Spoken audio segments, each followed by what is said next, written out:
What's up, guys, and welcome to another episode of BnG. So this is episode 4, and like I was telling you guys in episode 3, we're going to be doing our mock off-season episode today. But first, we have some news and notes we have to get to. It was a busy week for the Washington football team. This was the Super Bowl Sunday week, so this is usually, when the week when, news starts, leaking out about the new league year that's set to start on March 17th, I believe. So we had a lot of news and notes about the Washington football team come out this past week, especially regarding the quarterback position. So I'm going to go ahead and run over a couple of those before we get into our mock off season. So the first note, and probably the biggest anecdote of the week for the Washington football team, is that quarterback Taylor Heinicke re-signed for a 2-year extension that can be worth up to $8.75 million. So congrats to Taylor Heinicke. You guys know how I felt about him coming from episode 1. I believe that he at least earned a roster spot for next season, and I guess the coaches, validated my belief. Simply, that story of Taylor Heinicke is just simply a guy that, grasped his opportunity and took it. He's living the American dream. Three months ago, he was preparing for calculus finals, and now he's getting paid $4 million a year to compete for NFL quarterback position. And that's simply based off his one-game performance against the Tampa Bay Buccaneers in the playoffs, guys. If we look at it, Taylor Heinicke performed well against, one of the most dominant defenses in recent time, being that, the Tampa Bay Buccaneers held the Kansas City Chiefs to just straight field goals in the 31-9 route in the Super Bowl. So, Taylor Heinicke doing that, balling out, earned himself a contract. So salute to you, Taylor Heinicke, and I can do nothing but clap it up. So to our next news and note, and it's actually some news that came out on Super Bowl Sunday. It was a report from Albert Breer from the NFL Network that said that Washington has called the Las Vegas Raiders about Derek Carr, inquiring, about, a trade package or what it would take to trade for quarterback Derek Carr. Derek Carr threw for 4,100 yards last season and 27 touchdowns. And while I do like Derek Carr as a quarterback, and he's far better than anything that we've seen over the last couple of years, since, Alex Smith's initial leg injury. I don't think if we did trade for him, I wouldn't want to, trade the farm, because I don't think that Derek Carr is a needle mover. While he is a great quarterback, he seems, fall off at the second half of seasons. He seems to have a consistent pattern of doing that. And he's out there in California when he was playing with Oakland, and now he's in Vegas in a dome stadium. So imagine when he's out here playing in the East Coast in a stadium like FedEx Field, where he has to weather the elements in the second half of the season. That doesn't really bode well for somebody who already has shown signs of slowing down throughout second halves of the season.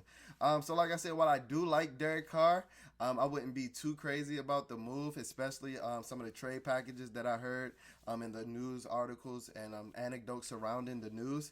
I was hearing that Washington, that the Raiders are looking to get at least like 2 first-round picks and maybe a player, getting towards that Deshaun Watson hypothetical trade package deal, and Derek Carr is not that guy.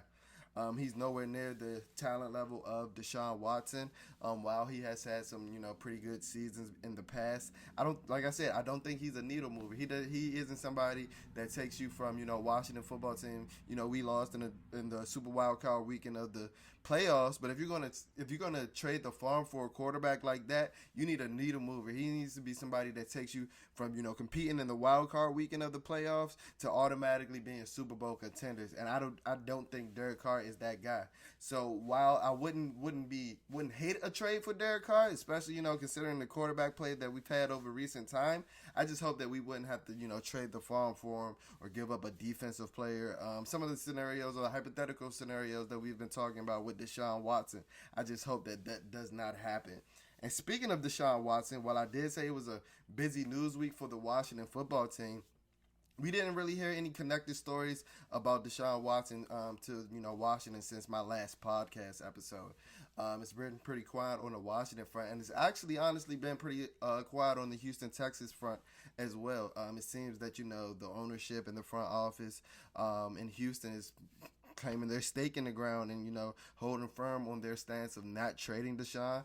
The trade whirlwinds has kind of slowed down. in recent time. But that doesn't mean that a trade isn't happening. It doesn't mean, people in the league offices aren't working behind the scenes. It's just that we haven't heard much, Deshaun Watson news lately, especially related to the Washington football team. So my next point of view, or my next point, is actually another report. Like I told you guys, Washington football team was in the news a lot this week. So one thing's obvious is that we're looking for a quarterback. That's one thing that is evident from all these news anecdotes that I'm giving you guys over this time, and the news that broke over the week is that we're clearly in the market for a quarterback. If that wasn't clear, a week ago, it was clear over the course of this past week. So another anecdote that came out over the course of Super Bowl Sunday was that Ian Rappaport from the NFL Network said that Washington called about both Matthew Stafford and Jared Goff prior to the Detroit Lions and the Los Angeles Rams trade, and that was kind of shocking to me because everybody in the Washington football team community saw Josina's Anderson's report, saying that Washington football was right there in the running for Matthew Stafford before Los Angeles Rams just threw the farm at the Detroit Lions, but nobody ever reported on them being interested in Jared Goff as well, and I'm kind of glad that didn't happen because Jared Goff has one of the worst contracts in the NFL. He hasn't even gotten paid into his an extension yet. That extension kicks in this season coming up, and that's one of the reasons why the Rams had to give so much to get his contract off the books. So just think about what we would have to take in, killing the salary cap that we already have, and we've been set up beautifully, placing in the top 5 in salary cap room, and I'll get more into that as we get into our mock off season. But bringing in Jared Goff would have just messed up a lot of things. Jared Goff is another guy I just don't think is that guy. Under a offensive wizard like Sean McVay, he regressed every season.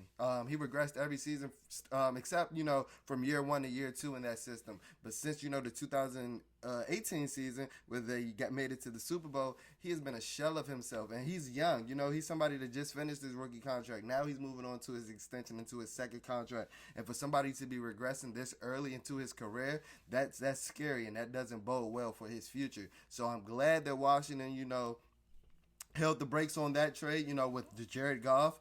And while I was disappointed with, not getting Matthew Stafford, because I do think he's a baller, and at his top level, he's a top 10 quarterback at his top level, and he doesn't play at his top level on a consistent basis, but Matthew Stafford is an exceptional talent. And while I was upset that trade didn't happen, I kind of, was relieved that we didn't give up the farm for Matthew Stafford, because while I do believe he's a needle mover, he's kind of up there in age. So, trading the farm for, a short history or short future or short window isn't something that necessarily great franchises do. I know we see the Los Angeles Rams doing it right now, but they haven't really necessarily won anything. So that's something that selling a farm for a short window isn't something that great organizations do, and I think that's what we're aligning ourselves to be, is a great organization. So we need to start taking those steps as we have been doing. So the last anecdote that came out about quarterbacks is that Washington called the New York Jets about Sam Darnold as well, and I'm hearing league reports talking about Sam Darnold may go for a first round pick, and I hope that Washington does not get into that business if it does require us giving up a first round pick. First, while he is young and he has shown talent, Sam Darnold has a great arm. He has a strong arm.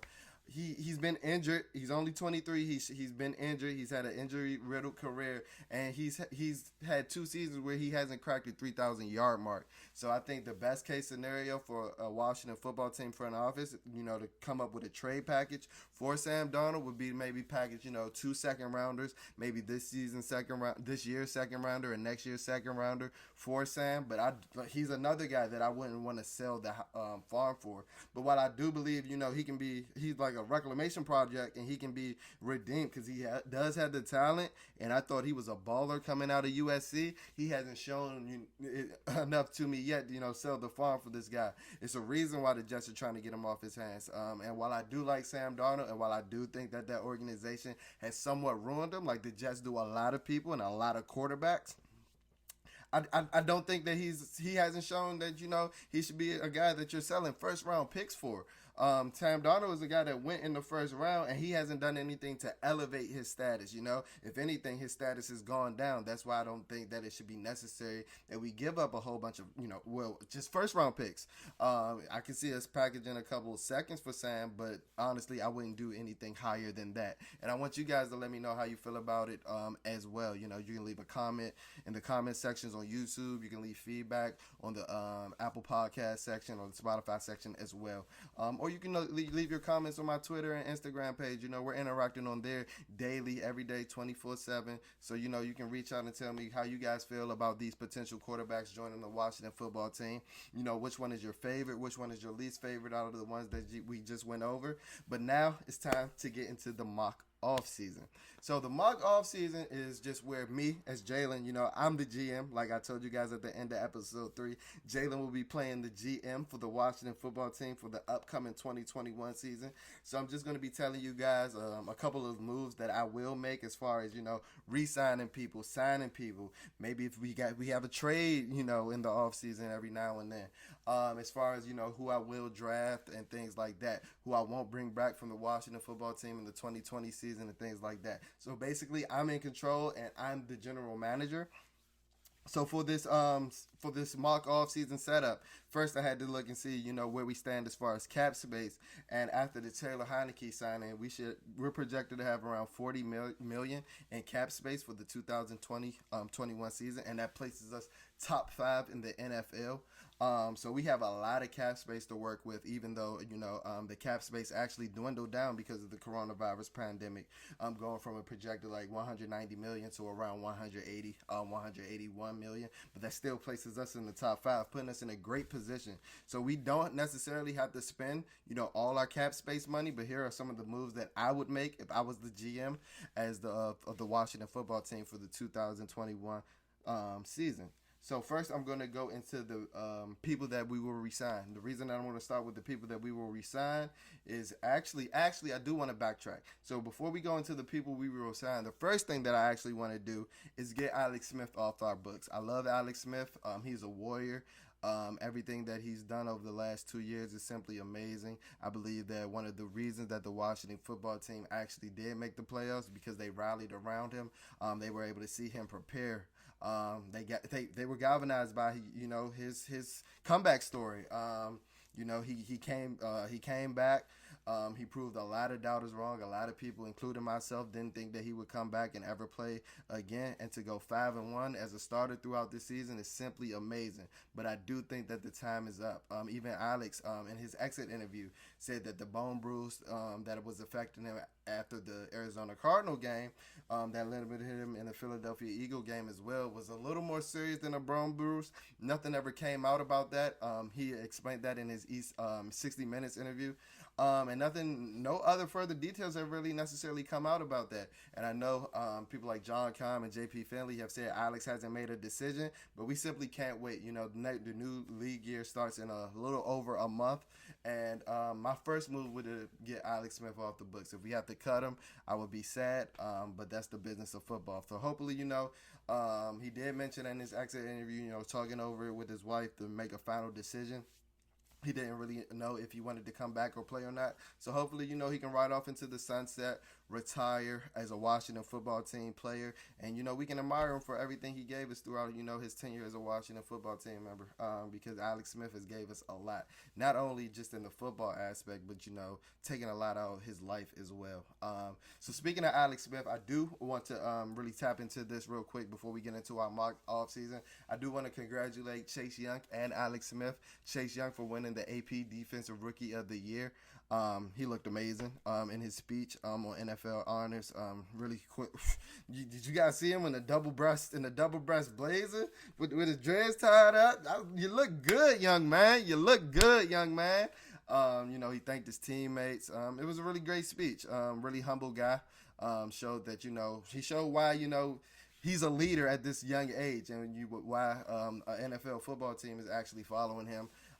as one of their leaders and one of their captains at only the young age of 21, 22 at the most. So he showed a lot of those characteristics in his speech. And then I do want to congratulate Alex Smith as well. He was the runaway comeback player of the year award, earning 39 of the 40 votes from the AP. So I do want to congratulate those two gentlemen for their hard work. Those two gentlemen are key contributors and key factors into why we actually made the playoffs and why we started to turn our fortunes around mid-season. And I do just want to take the time out to congratulate those guys, because I will be remiss if I didn't. So going back to the mock off season, like I said, we have around $40 million after the signing of Taylor Heineke to play with. And the first thing I want to do is go over the guys that I would resign, or my preferential resignees. And the reason that I want to start off with that is because in his Marty Hurney and Martin Mayhew's introductory press conference, Ron Rivera said one of the priorities after getting the quarterback situation solved is actually taking care of our own. He actually put an emphasis on that. He even mentioned it in his radio and interviews that he did after the press conference, that taking care of our own is a priority. So that's why I want to lead with the players that I will actually bring back as Washington football team members.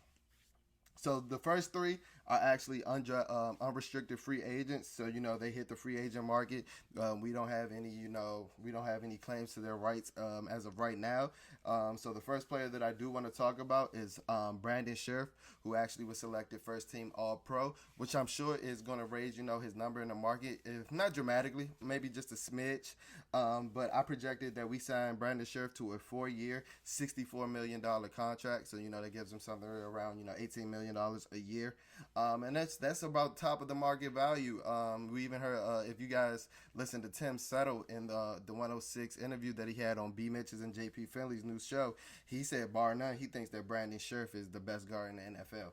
So, you got to pay him top of the line, best guard in the NFL money. And I think, $18 million a year does that. And I gave him a 4-year contract because Brandon Scherff, shockingly, he's only been with us since 2015, but he's already over on the wrong side of 30. So I gave him a 4-year contract because, offensive linemen should be able to at least last till about 34. They're not as dynamic athletes moving as much. So we've seen a lot of offensive linemen have really long careers. And I think that, he should be able to play out that 4-year, $64 million contract at a relatively high level, maybe some fall off towards year 4 where he's at his age 34 season. But Brandon Scherff was simply a stud this season when he was healthy.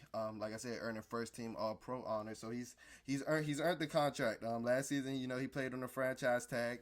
And as I mentioned in a previous episode, he had a change of tune when asked about potentially re-signing with the Washington football team members. So taking care of our own, Brandon Scherff would be at the top of that list. My next player that I actually would like to bring back is actually Ronald Darby. So we're actually shooting this episode on January 11th, Thursday, February 11th, 2021. And in an interview that he did with Grant and Daddy yesterday, Ronald Darby said that he hopes and he prays that he ends up back home as a Washington football team member.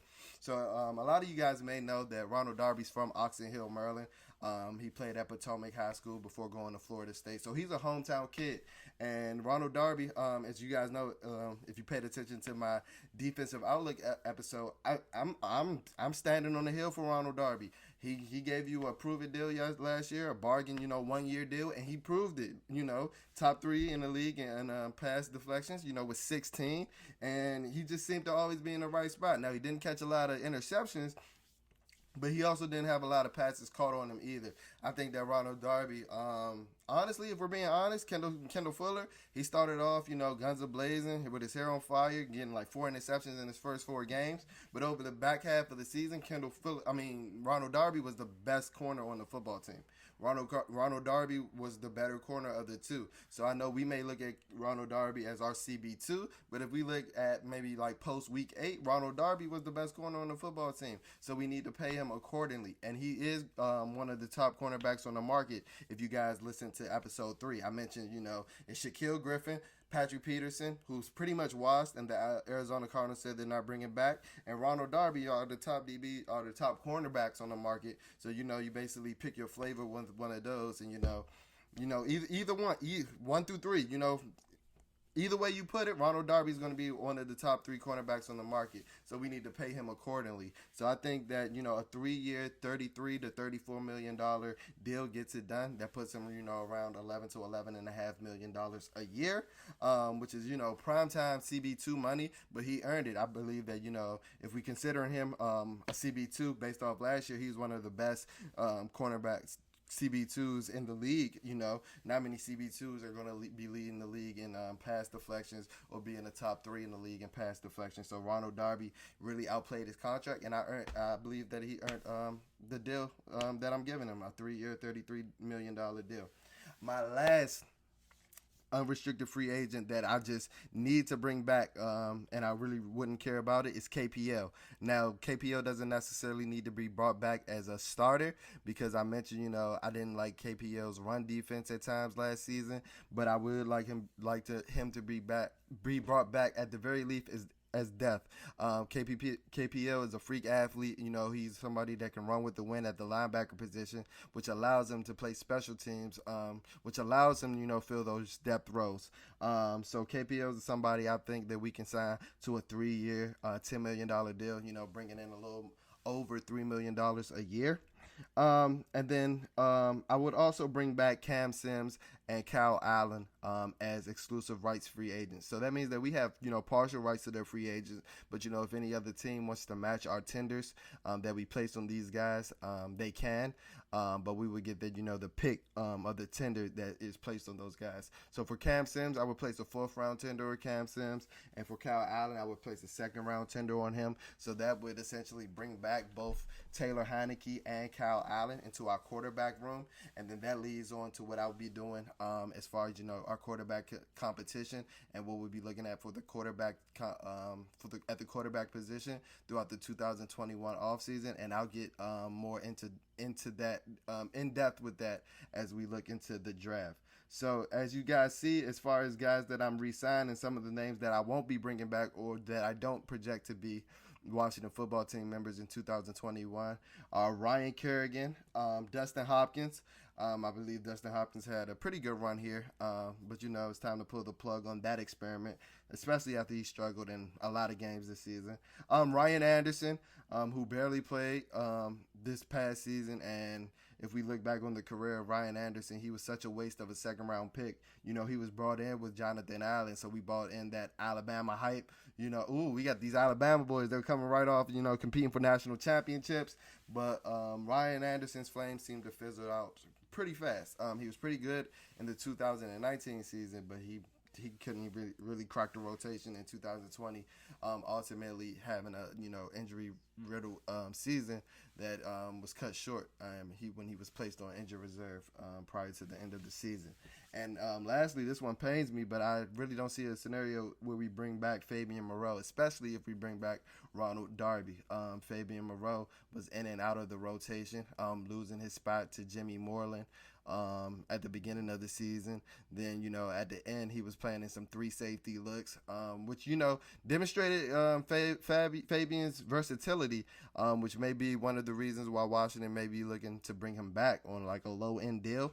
But I think that Fabian would like to test the market as well. So those are the guys that were watching the football team members in 2020 that I would look to potentially re-signing as far as big free agent signings or free agent signings that I would look to potentially bring in. There aren't many, but we are looking to break the bank with the ones that we do sign. First, that is Allen Robinson, wide receiver from the Chicago Bears. He will be entering his age 28 season. And I mentioned him in episode 2. So he's coming off a 100 catch, 1,000 plus yard season with a terrible quarterback play from the Chicago Bears. And Allen Robinson, I think we can sign him for a 5-year, $90 million deal. 5-year, $90 million deal. So that's around $18 million a year as well. And I think that's right around, what I'm hearing that he's looking for. And, bringing in somebody like Allen Robinson, he can compete with Terry for that, wide receiver 1 position. He's one of the few guys that is in free agency that can actually, give Terry a run for his money as the wide receiver 1. Not saying that he's going to overtake Terry by any means, but he definitely has the talent and the status in the league to compete and compete for that dominant receiver on the team position. And the more weapons, the better. And then another guy that I potentially look to be bringing in, and this one's on a bargain deal actually, and that's Malik Hooker. And he would be on a discounted deal because, as I mentioned in episode 3, he'll be coming off 2 significant leg injuries or lower body injuries while playing on his rookie contract with the Colts. So, but like I said, when he did play, he flashed a lot of the range, the freaky sideline to sideline range that he displayed time in and time out at Ohio State. If you guys can remember, at Ohio State, Malik Hooker was catching picks almost every weekend, one-hand picks, and he has nice size, 6'2", 210, and he made those plays with the Colts when he was healthy. Like I said in episode 3, he just was never healthy, and this is why I think that we can bring him in for a bargain deal somewhere around, 2 years, $10 million, which is, another prove-it deal, but, he's getting enough money to solidify or validate what he once was or what he is what he's capable of when he's healthy. So this is a reason why I think he can potentially sign that deal and be interested in, coming into Washington and playing behind those studs on the front 7. So that's basically what I'll do for the mock off season. I may potentially look into a trade for Shaq Thompson, but I'm kind of hesitant on that.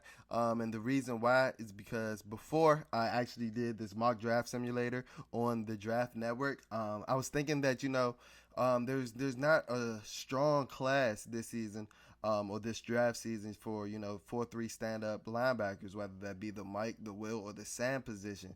But I was able to draft one throughout the mock draft simulator, and I believe that mock draft simulator is pretty realistic based off where players will land and things like that. So if I am able to draft this player that I'll mention as we move throughout our draft list, I would hold off on a Shaq Thompson trade, but because we were able to get the one of the few stand-up linebackers in the draft, because there are a few. I know I mentioned 2 in episode 3, but other than that, the cupboard runs pretty bare. The 2 that I mentioned in episode 3 were Zaven Collins and Jeremiah Owusu-Koromora. But after those 2, as far as first round picks, the cover runs pretty bare. But let's get to this draft. So the first thing that I would do with the draft, and I actually saw this mock draft package or this trade package in the mock draft for the Athletic. I think it was proposed by Dane Bugler, if I'm getting his name correctly. And Washington would trade up from the 19th pick with the Detroit Lions to pick 7, and they would draft North Dakota State quarterback Trey Lance. Trey Lance is 6'3", 225 pounds. He had a 1-game season this past season where he didn't really perform to the best of his abilities, but he did have over 200 rushing yards in that game. So that shows you that Trey Lance is a dual threat athlete. He's an athlete. He's a specimen at the quarterback position, coming from North Dakota State, even playing at the FCS even playing at the FCS level. Trey Lance is somebody who had 29 touchdowns to 0 interceptions. He threw 0 interceptions in 2019. So that shows you that the precision and the accuracy is there when it's worked on, and when he's playing and when he's familiar with the offensive sets and the offensive schemes and playbooks. So that's what I would do with our first round pick. So the trade package that was proposed for Trey Lance is that we would swap picks. So we would swap our 19th pick with the Detroit Lions for their 17th pick, and then we will also give up this year's third-round pick, our third-round pick, which was the 82nd pick in the draft. But I need you guys to remember that we also acquired the San Francisco 49ers third-round pick in the Trent Williams trade last year, which actually is a tad bit better. That's actually the 76th pick in the draft. So in the trade package, it'll be a pick swap of the 2021 first-round pick. We'll give them the 2021 third-round pick, the 82nd pick, and we'll also give them a 2022 first-round pick. So we won't have a first-round pick next year in this potential trade package, but we do find, potentially our franchise quarterback in Trey Lance. And I believe that, Trey Lance I believe he's a future superstar, but in year 1, he's somebody that can come in and compete with Kyle Allen and Taylor Heineke, because I did mention bringing both of them back. for that position. And I believe that if he doesn't win outright, which I would expect him to be, because I think that he's that good, he'll just sit down that 1 year or however long it takes in that first season and just learn behind these guys. And I think that Kyle Allen and Taylor Heineke are good guys to learn from. Both of these guys have shown that they can grasp, the opportunity when it's present. Taylor Heineke in the Tampa Bay game, as I mentioned, but Kyle Allen did it as well when he took over for Cam, and I think he won like his first 4 or 5 games when Cam Newton was hurt in the 2019 season. So both of these guys shown that they can get ready for the moment, something that you need from a veteran quarterback, especially when you have rookie quarterbacks looking after them and looking to be guided by them. So that's what I would do with our first round pick. So that leaves us with we still have our second round pick, and that would be the 51st pick in the draft. And I would select Richie Grant, safety out of the University of Central Florida.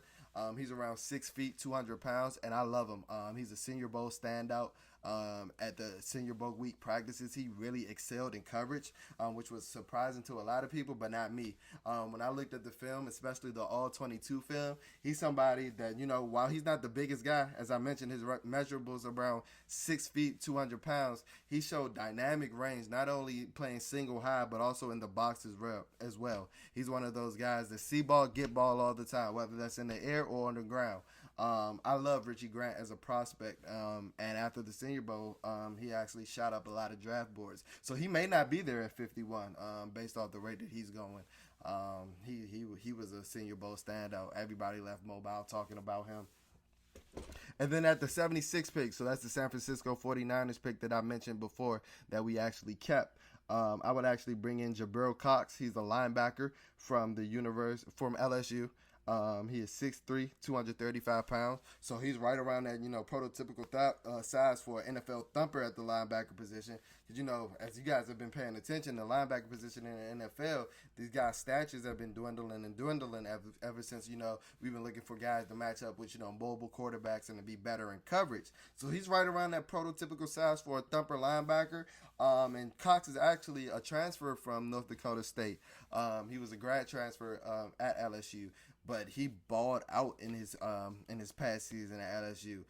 He's a C and chase linebacker, but he actually has shown a great ability in coverage as well, and I think that helps him because that helps from him being a high school quarterback. So he was a quarterback in high school actually, and you can see some of those traits when he's reading quarterback's eyes, playing down low in coverage on low holes and high holes and things like that. You can actually see his coverage instincts, and he understands passing combinations and where's the ball is going to be and route combinations and things like that. So he's actually somebody that I think can help this defense out tremendously and almost make an instant impact as a third rounder. At pick 123, we're going to be bringing in Sage Surratt. He's also from UCF, so we're bringing in 2 UCF guys. Surratt is 6'2", 225 guys. And I think that Sage Surratt, while at UCF, he played a lot on the outside. He sat out this past season, the 2020 season, due to the coronavirus pandemic. But in 2019, he played a lot on the outside. And I don't think he's the most dynamic athlete, but what he is great is at contested catches. So I think he's somebody that can play that move position. Think about how we used Kelvin Harmon in his rookie year, moving in motion behind the slot, creating mismatches where he can break off through the intermediate routes, creating that separation that he might not be able to generate on his own. So I like Sage Surratt. He's a big body guy, so he's somebody that can work the middle of the field as a big slot or as an H-back, as I mentioned before. And he's somebody that just presents that positional versatility that I know Scott Turner yearns for. So that's what I would do with pick 123. With pick 146, I would draft Anthony Schwartz. He's a wide receiver from Auburn. He is 6 feet, 180 pounds. So he's pretty slight of frame, but he's arguably the fastest player in college football this season. If there was a combine, he was projected to be the fastest guy there. And a lot of scouts and a lot of experts are actually expecting him to run sub 4.3 at his combine or at his pro day at Auburn sometime in March. So he's pretty dynamic with the ball in his hands. While he didn't get a lot of touches because they had another dynamic receiver in Seth Williams at Auburn, Anthony Schwartz is somebody who is dynamic. He's a firecracker with the ball in his hands. So let's move on to the 7th round. With pick 241, Washington selects Cameron Bynum. He's a 6 foot, 200-pound corner from California. So what I've seen from Cameron Bynum through game film is that he's more of a boundary corner. So he doesn't really have the positional versatility to move inside and play the slot or play the big nickel position. But while he does have good size, he is an elite athlete. He's more of a zone corner. Think of like Josh Norman when he was coming out of Coastal Carolina. And let's remember, Josh Norman was a 5th-round pick. So while he did make All-Pro under, Ron Rivera, he does fit the profile of the cornerbacks that Rivera likes to bring in. I can see Bynum, even though he's a 7th-round pick, he's more in that, Josh Norman, James Bradbury kind of mode, not overly athletic guys, but are pretty much technique sound. They don't really have the positional versatility, even though Bradbury did play some in the slot this past season. Norman never really played in the slot, so they don't really present the positional versatility due to their lack of athleticism, but their instincts, their build, and, their understanding of the game allows them to make plays on the ball. And I think Bynum is one of those athletes or one of those type players as well. And lastly, with pick 243, so that's only 2 more picks after the Bynum pick, I would take a flyer on Tamorrion Terry. He is a freak athlete. He's 6'4", 210 pounds from Florida State University. And we've known that Florida State has had their fair share of troubles with their program in, recent years. To be nice, they've struggled, and Terry has struggled along with them. While he didn't produce dynamic on the field numbers, he did have a few eye popping numbers. I remember this past season he was recorded his recorded speed was over 23.4 miles, and that's like Tyreek Hill territory, guys. Like, that's pretty scary. And think about this guy being about 6'4", 210 pounds.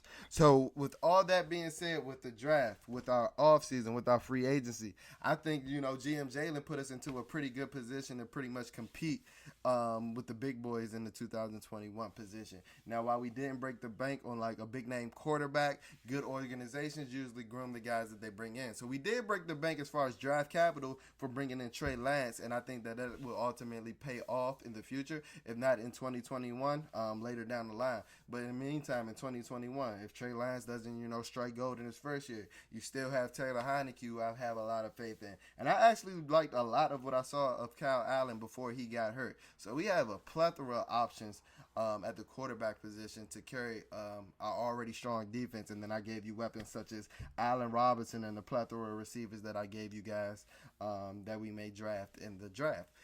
So if you look, guys, I didn't really go too much into as far as depth signings, but if there are, to be sure, end of the roster, position roster spots 40 to 53 signings that I really didn't harp on too much.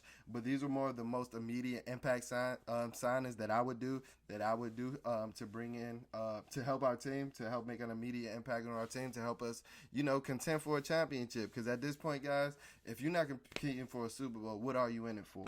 And I believe that we have the talent to do it, especially if we bring these guys in. So that's all for episode 4. Like, if you haven't done it before, I would like for you guys to subscribe to my YouTube page. I would like for you guys to follow me on Twitter, to follow me on Instagram as well. I'll leave those tags on my my video for my YouTube fam, and I'll leave those tags I'll leave those tags on my video for my YouTube fam, but I'll also give you guys the spelling of the name for you guys that's just listening on the podcast. So my Twitter is at Bleeding BnG. That's BLEEDIN BnG. And then my Instagram is just a tad bit different. It's at Bleeding BnG. That's at BLEEDING BnG. So the Twitter doesn't contain the first G. And like I said, guys, we're giving you content on those pages every day. We're posting on those pages every day. So I would really appreciate you guys follow on those social pages. Subscribe to my YouTube. Subscribe to my Apple Podcasts. Follow me on Spotify Podcasts. We're available on all podcast platforms at this point. And we're posting weekly on YouTube as well. So I really appreciate you guys tuning into episode 4 of the Bleeding BnG podcast. Please be on the lookout for episode 5. Thank you.